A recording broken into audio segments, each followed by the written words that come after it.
This channel does not promote any violent, harmful, or illegal activities. All content provided by this channel is meant for an educational purpose only.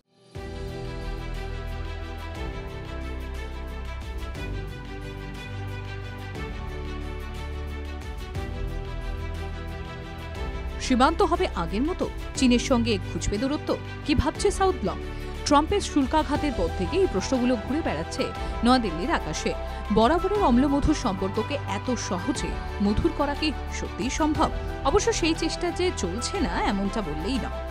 চলতি মাসেই তো প্রধানমন্ত্রী Narendra Modi Shanghai cooperation organization নামক শীর্ষ সম্মেলনে যোগ দেওয়ার উদ্দেশ্যে বেজিং পাড়ি দেবেন। আর তার আগে আবার 18ই অগস্ট ভারত সফরে আসার কথা রয়েছে চীনের বিদেশমন্ত্রী ওয়াং ইর, অর্থাৎ রসায়ন বদলাচ্ছে।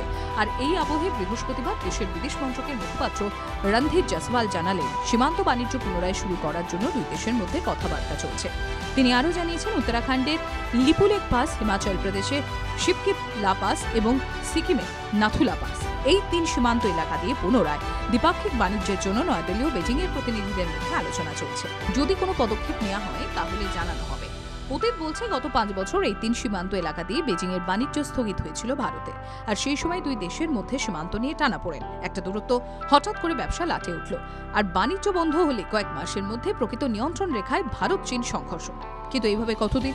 ওয়াকিবহাল মহল বলছে, এশিয়ার 2 শক্তিধরের এমন বিচ্ছিন্নতাকেই তো কাজে লাগাচ্ছেন বুদ্ধিমান ট্রাম্প। শুল্ক জ্বালায় জ্বলছে দুই দেশ, তাই সেই সুবাদে সম্পর্কের দূরত্বকেও কিছুটা মিটিয়ে সম্পৃক্ত করায় বিশ্বাসী হয়েছে নয়াদিল্লি ও বেজিং। তবে জল কত দূর গড়ায় তা সময়ের অপেক্ষা। TV9 Bangla digital.